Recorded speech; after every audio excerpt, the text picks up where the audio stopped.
성경 말씀 읽겠습니다. 요한계시록 12장 1절에서 6절 말씀입니다.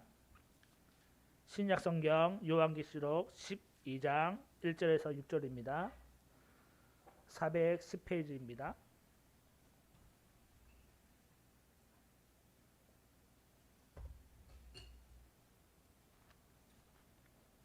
요한복음 12장 1절에서 6절 말씀 한 절씩 읽도록 하겠습니다. 제가 먼저 읽습니다. 하늘에 큰 이적이 보이니 해를 옷 입은 한 여자가 있는데 그 발 아래에는 달이 있고 그 머리에는 12별의 관을 썼더라. 이 여자가 아이를 베어 해산하게 되매 아파서 애를 쓰며 부르짖더라. 하늘에 또 다른 이적이 보이니 보라, 한 큰 붉은 용이 있어 머리가 7이요 뿔이 10이라. 그 여러 머리에 7 왕관이 있는데 그 꼬리가 하늘의 별 3분의 1을 끌어다가 땅에 던지더라. 용이 해산하려는 여자 앞에서 그가 해산하며 그 아이를 삼키고자 하느니 여자가 아들을 낳으니 이는 장차 철장으로 만국을 다스릴 남자라.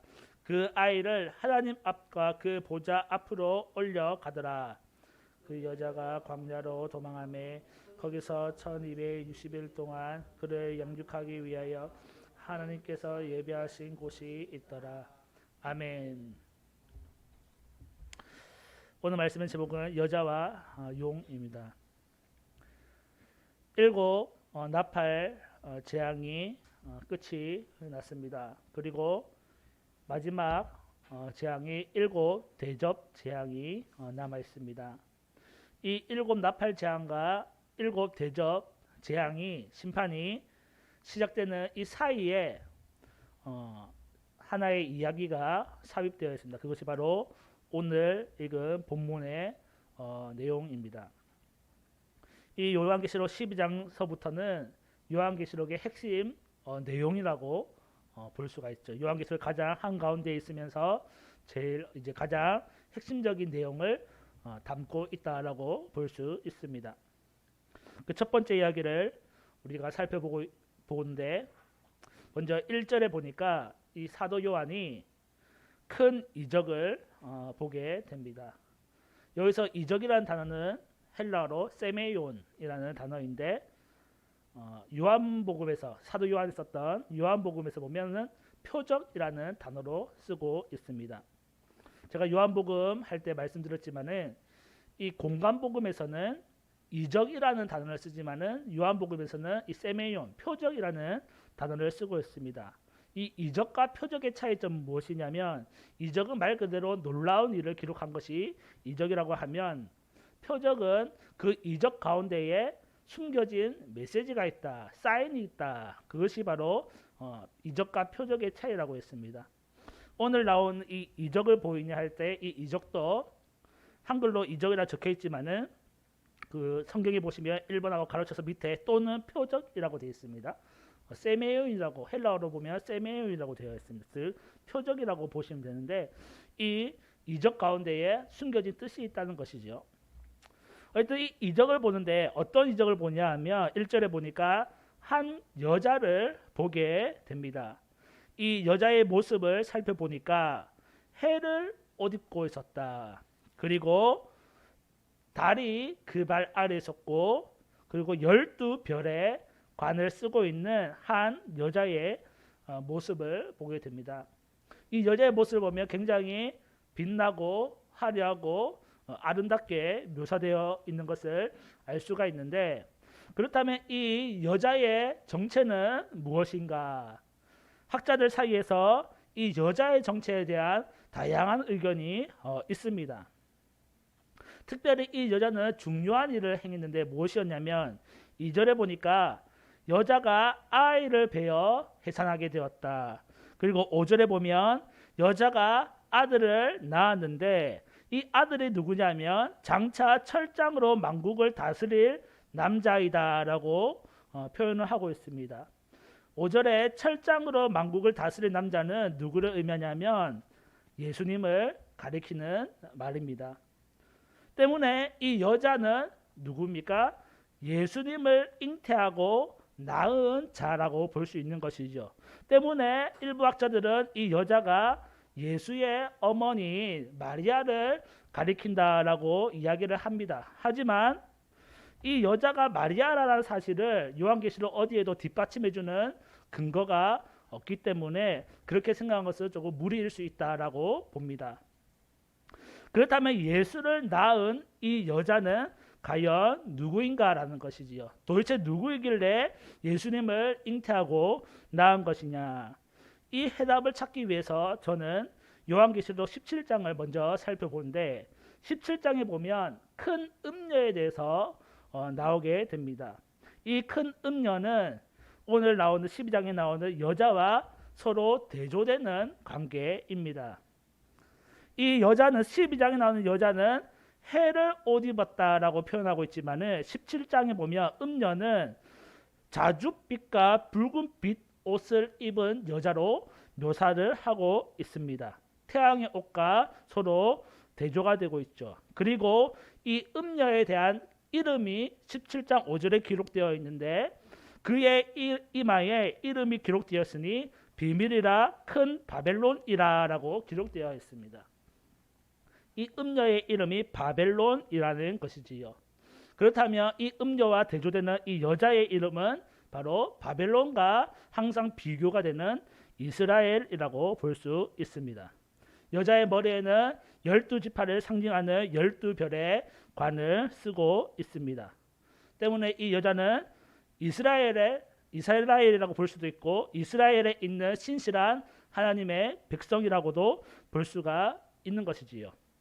이 신실한 하나님의 백성은 메시아의 오심을 고대하고 있었고 결국 이 메시아 예수님은 어디에서 탄생하게 됩니까? 이스라엘이라는 땅에서 예루살렘에서 성육신하게 됩니다. 때문에 여자가 아이를 낳은 것이 바로 이 이스라엘에서 탄생하신 예수님의 모습이라고 볼 수 있는 것이지요. 때문에 여기서 나오는 여자의 정체는 이스라엘이라고 볼 수도 있고 혹은 이스라엘에 살고 있는 신실한 하나님의 백성이라고 말할 수 있습니다. 그리고 이것은 구약시대 예수님이 오기 전까지는 그렇게 볼 수가 있고 예수님이 오신 이후로는 그것이 좀 더 크게 확대되어서 교회라고 볼 수도 있는 것이지요. 교회에 다니는 신실한 성도를 바로 여기에 나오는 여자라고 볼 수 있는 것입니다. 3절에 보면 사도 요한은 또 다른 이적을 봅니다. 또 다른 이적을 보는데 큰 붉은 용에 관한 것입니다. 이 큰 붉은 용이 있는데 머리가 7개 있고 뿔이 10개가 있습니다. 그리고 그 여러 머리에 7 왕관을 쓰고 있는 모습을 보고 있습니다. 이 붉은 용의 모습을 보니까 7 머리와 10개의 뿔이 있었는데 이 7과 10은 말씀드렸지만 완전수입니다. 즉 하나님과 대등한 모습의 권세를 가지고 있는 붉은 용임을 알 수가 있고 또한 그 머리에 왕관을 쓰고 있다. 통치자의 모습을 보여주고 있는데 이 왕관을 쓰실 분은 사실 하나님과 예수 그리스도밖에 없습니다. 왜냐하면 우리가 저번 주에 살펴봤지만 온 세상을 통치하실 분은 바로 하나님이고 예수 그리스도이기 때문입니다. 하지만 이 붉은 용도 왕관을 쓰고 있었는데 여기서 쓰여진 왕관은 우리가 말하는 생명의 면류관 그 면류관의 모습이 아니고 띠로 둘러싸맨 그러한 왕관의 모습입니다. 때문에 그 붉은 용이 완전한 통치자의 모습을 나타내는 것이 아니라 하나님의 모습을 흉내내는 그런 어떠한 흉내쟁이의 모습이라고 볼 수 있는 것이지요. 이 붉은 용에 대한 정체는 9절에 명확하게 나와 있는데 9절에 보니까 큰 용이 내쫓기니 옛뱀 곧 마귀라고도 하는 사탄이다라고 9절에 명확하게 기록하고 있습니다. 즉 하나님과 대등한 모습에 하나님과 대등한 권세를 가지고 있었던 이 붉은 용은 바로 마귀이고 옛뱀이고 사탄이라는 것이지요. 이 붉은 용이 얼마나 대단한 능력이 있었냐면 4절에 보니까 그 붉은 용의 꼬리가 있었는데 꼬리로 하늘의 별 3분의 1을 끌어다가 땅에 던졌다. 대단한 능력이 있죠. 마치 하나님이 이 땅을 세상을 심판하기 위해서 별을 떨어뜨려 내린 것과 비슷한 모습으로 그러한 모습을 보여주고 있다는 거죠. 하지만 하나님과 대등한 능력을 가지고 있지만은 결코 이 붉은 용이 하나님을 이길 수 있느냐? 그렇지 못하다는 것입니다. 붉은 용이 하늘의 별의 3분의 1을 끌어다가 땅에 던졌는데 그 던진 이유가 있습니다. 바로 한 명의 사람을 해하고자 하기 위함인데 4절 후반절에 보니까 누구를 해하려고 했냐면 여자 앞에서 그가 해산하면 그 아이를 삼키고자 하더니 이 붉은 용이 노리는 대상이 있었는데 바로 여자가 낳을 아이라는 것이지요. 이 아이 누구라 했죠? 철장으로 다스릴 남자 예수님입니다. 이 붉은 용이 노리고 있는 것은 바로 예수 그리스도라는 것입니다.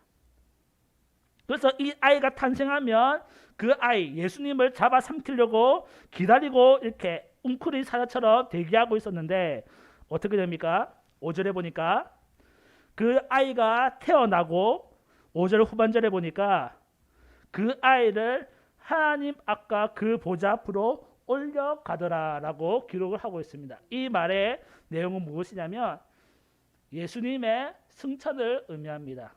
예수님이 이 땅의 사역에 완전히 다 끝내시고 십자가를 지시고 죽으시고 부활하시고 완전한 승천을 이루신 그 사건을 기록하고 있는 것입니다. 물론 이 내용에서 예수님의 십자가와 죽음과 부활의 내용은 생략되어 있지만은 마지막에 하나님 앞에 올라갔다 이것이 승천을 의미하는 것인데 곧 사탄과의 싸움에서 누가 승리했다는 것을 알 수가 있습니까? 예수님이 승리했다는 것을 알 수가 있는 것이지요. 붉은 용이 그 아기를 삼키려고 했지만은 삼키지 못했고 예수님은 이 땅에서 지상 사역을 완전히 완수하신 후에 하나님 앞으로 다시 올라가게 된 것입니다. 예수님은 완전한 승리를 이루셨고 사탄은 패배했습니다. 그럼 사탄이 내가 졌다 하고 체념했을까요? 포기하고 나에게 졌네 하고 포기하고 돌아갔을까요? 아닙니다. 사탄은 이제 어디로 눈을 돌립니까? 예수를 낳은 여자에게 눈을 돌리는 거예요. 예수님을 공격하기는 실패했으니까 이제 누구를 공격하는 거예요? 이 예수를 낳은 여자, 오늘날로 말하면 우리 모든 성도들을 향해서 공격을 하는 것입니다. 그때 6절에 보니까 여자가 어떻게 해요? 도망을 가는 거예요. 광야로 도망을 갑니다. 그리고 거기서 1260일 동안 3년 반이죠. 그동안 숨어 있는데 근데 하나님께서 그곳에 예비한 곳이 있었다라고 기록을 하고 있습니다. 이 사탄의 공격으로 여자가 도망가고 있는데 어디서 숨냐면 하나님께서 예비하신 곳에서 3년 반을 사는 거예요. 3년 반 동안 하나님의 보호를 받게 되는 것이지요. 이것이 오늘 읽은 본문의 내용인데 이것을 통해서 우리가 몇 가지 사실을 알 수가 있습니다. 첫 번째로 여자의 모습이 기록되어 1절에 여자의 모습이 기록되어 있는데 여자의 모습이 해를 옷 입고 머리에는 12별의 관을 쓰고 있고 발 아래에는 달이 있고 이 모습이 흉악한 모습이 아니라 굉장히 아름답게 묘사되어 있다는 것이죠. 이 여자의 정체가 누구였냐면 바로 믿는 성도들이라는 것이죠. 우리들의 모습이 바로 이렇다는 거예요. 하나님 보시기에 우리 믿는 성도들의 모습은 참으로 아름답고 화려한 모습을 가지고 있다는 것이지요. 하지만 우리가 세상에서 살아갈 때에 우리는 우리의 모습이 전혀 아름답다고 여겨지지 않고 그렇게 또 느끼지 못하고 있는 것 같습니다. 아마도 세상 속에서 많은 역경과 고난 속에서 살고 있기 때문에 그렇게 느끼는 것 같습니다. 하지만 믿는 성도의 모습은 그 어떤 모습보다 아름답고 예쁘다는 거예요. 마치 하나님의 형상대로 지어졌다 했는데 하나님과 모습과 비슷한 모습을 갖추고 있다는 것이지요. 해를 옷 입었다는 것은 무엇입니까? 그 옷이 빛이 난다는 건데 빛은 뭐예요? 하나님을 표현할 때 쓰는 단어가 바로 빛이거든요. 즉 하나님과 같은 모습과 하나님과 같은 형상으로 기록이 되어져 있다는 것이죠. 하나님은 우리 믿는 성도들을 사랑하시고 지키시고 보호하신다는 것을 알 수가 있습니다. 우리는 늘 믿음으로 살아야 하고 우리의 모습이 초라해 이것이 아니라는 거예요. 세상에서 비록 그렇게 환난을 당하고 어려움 당하기 때문에 내 모습이 초라하고 비참해 보이고 할 수 있지만은 사실 하나님의 눈으로 보자면 우리는 그 누구보다 아름답고 예쁜 모습을 하고 있다는 것입니다. 우리는 조금 더 당당하고 믿음으로 당당하게 나아가는 그러한 삶을 살아야 되지 않는가 생각을 해보게 됩니다. 두 번째로 이 교회 여자가 광야로 도망하게 됩니다. 왜냐하면 사탄이 이제는 예수님을 공격한 것이 실패했기 때문에 성도들한테 눈을 돌리기 때문입니다. 이 말은 우리가 믿는 성도가 살아가면서 늘 시험과 유혹이 있을 수밖에 없다는 거예요. 누구로부터 오는? 사탄으로 오는 붉은 용으로부터 오는 시험, 유혹이 늘 있다는 것입니다. 어제 동안요? 3년 반 동안이요. 1260일이라고 했잖아요. 물론 여기서 3년 반에 대한 의견은 여러 가지 의견이 있습니다. 실제로 마지막 날에 3년 반일 것이다 라고 얘기하는 사람들도 학자들도 있고 아니다 예수님의 재림과 예수님의 승천과 재림 사이 그러니까 우리가 지금 살고 있는 이 기간이 3년 반일 것이다 라고 얘기하는 사람도 있습니다. 물론 어느 것이 명확한 해답인지는 마지막 날이 와야만 우리가 알 수 있을 것입니다. 어쨌든 우리가 사는 이 시간 동안 사탄으로부터 환난, 시험, 사탄이 주는 시험과 유혹에 벗어날 수가 없다는 것이지요. 늘 사탄은 우리를 괴롭히고 공격하려고 달려든다는 것입니다. 하지만 중요한 것은 두려워할 이유가 없다는 것이지요. 여자가 광야로 도망가는데 이 광야는 사실 시련, 고난을 상징하는 장소이거든요. 즉 성도들은 반드시 시련과 고난을 당할 것이지만 하지만 그곳에 하나님께서 예비하신 곳이 있더라라고 기록을 하고 있습니다. 하나님께서 예비한 곳에서 하나님께서 우리를 양육한다라고 표현하고 있죠. 우리를 지키시고 보호하시고 우리를 양육한다라고 말하고 있습니다. 광야를 하니까 떠오르는 성경이 있는데 바로 출애굽기에 이스라엘이 출애굽했을 때 그 광야길을 걸어갈 때가 떠오릅니다. 출애굽했고 이제 광야 약속의 땅 가나안 땅을 향해서 가게 되는데 그 광야 속에서 이스라엘 백성이 많은 고난을 겪습니다. 많은 어려움을 겪습니다. 그리고 불만과 불평이 터져 나오기도 합니다. 하지만 그때마다 누가 인도하셨어요? 하나님이 보호하신 거예요. 인도하신 거예요. 만나도 주시고 메추라기도 주시고 물이 없을 때는 물도 주시고 모세가 신명기 29장 5절 마지막 유언 같은 내용입니다. 신명기는 모세의 유언이에요. 신명기 29장 5절에서 뭐라고 고백합니까?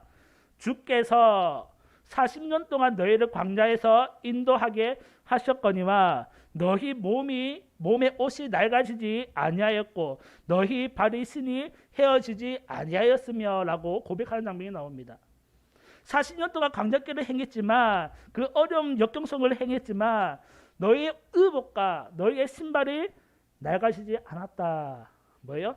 하나님께서 인도하시고 보호하셨다라는 것을 가르쳐주는 내용입니다. 우리의 삶은 어쩌면 광야의 삶과 같습니다. 여자가 광야로 도망갔어요. 그래서 우리에게 늘 시험과 시련이 있을 수밖에 없습니다. 또 붉은 용이 사탄이 우리를 가만히 두지 않습니다. 그렇지만 우리는 하나님의 보호하심으로 나아갈 수 있다는 것입니다. 오는 시련, 오는 유혹을 두려워할 필요가 없다는 것입니다. 오늘 말씀에 의하면 하나님께서 예비하신 곳, 하나님께서 친히 우리를 인도하시고 이끄신다는 것입니다. 오늘 보면 오늘날 우리가 살고 있는 시대를 보면 또 코로나 때문에 또 많은 사람들이 교회에 오지 못하고 그런 상황 속에 놓여져 있습니다. 어쩌면 이것도 시련 중에 하나일 수 있어요. 어쩌면 이것도 유혹 중에 하나일 수도 있습니다. 하지만 두려워하지 말 것은 하나님이 그럼에도 우리를 지키시고 보호하신다는 겁니다. 하나님께서 인도해 주신다는 거예요. 우리는 하나님의 능력을 믿고 믿음으로 나아가는 자들이 되어야 할 것입니다. 광야 속에서 사탄으로부터 오는 갖은 고난, 핍박이 있을 겁니다. 특별히 이 시대는 요한에 살던 시대였거든요. 요한에 살던 시대 알잖아요. 제가 많이 설명해 드렸잖아요. 로마 정부가 죽이러 오고 같은 민족인 유대인들이 죽이러 오고 각종 이단들이 설치고 정말 믿음을 지키기 힘든 그 상황 속에 이 요한계시록이 쓰여졌다고 제가 말씀드렸잖아요. 그 시대는 분명히 지금 우리가 살고 있던 시대보다 더 고난과 핍박이 분명하게 눈에 보였을 시기였을 겁니다. 그 속에서 사도 요한이 계시를 받은 내용을 얘기해 준 거예요. 그래, 우리는 광야 속에 살고 있다. 하지만 하나님이 예비하신 곳에서 우리를 숨기시고 지키시고 보호하신다라고 말씀하고 있는 거예요. 그렇기 때문에 그때 신앙생활을 했던 믿음의 선배들은 그 말씀을 붙들고 더욱 믿음 생활을 전진할 수 있었겠지요. 우리도 마찬가지입니다. 지금 교회 다니기 어렵고 교회 다니기 힘들고 수많은 유혹과 핍박이 있는 이 시기에 그럼에도 불구하고 하나님께서 예비하신 그 장소가 있다는 것을 믿고 믿으러 나아간다면 하나님은 결코 믿는 성도들을 내버려 두시지 않는다는 것입니다. 지키시고 보호하시고 그 피난처에 우리를 피난시킬 것입니다. 우리는 어려운 상황에서 믿음으로 하나님을 바라보고 이겨낼 수 있는 저와 여러분이 되기를 소망합니다. 기도하겠습니다. 하나님 감사합니다. 오늘 말씀을 보면 붉은 용은 사탄은 예수님을 이기지 못하였고 또한 그 붉은 용은 이제 눈을 돌려서 성도를 향해서 눈을 돌지만 요즘 우리를 괴롭히실 수 없는 것은 하나님께서 우리를 지키시고 보호하시기 때문입니다. 주님, 오늘날 교회 가기가 어렵다, 교회 다니기가 힘들다, 시험과 유혹이 많다라고 얘기하지만 하나님 어쩌면 우리가 너무나 하나님을 의지하지 못했기 때문에 그러한 내용이 나오지 않는가 생각해보게 됩니다. 주님, 우리의 믿음 어떻습니까? 우리는 정말 주님을 의지하고 있습니까? 주님을 의지하는 자는 하나님께서 결코 그 자들을 버려두시지 않는다고 하시는데 지키시고 보호하신다고 말씀하고 있는데 주님, 우리는 얼마나 주님을 의지하고 있습니까? 어쩌면 우리가 너무나 주님을 의지하지 못하고 나의 뜻대로 내 생각대로 살고 있지는 않는가 생각해 보게 됩니다. 주님, 용서하여 주시옵시고 우리가 다시 한 번 더 주님께로 돌이킬 수 있는 회개의 삶을 살 수 있도록 인도하여 주옵소서. 그래, 이 어려운 시기에 주님의 보호하심을 얻고 주님의 인도하심을 얻을 수 있는 우리 모두가 되게 하여 주옵소서. 감사합니다. 예수님의 이름으로 기도합니다. 아멘.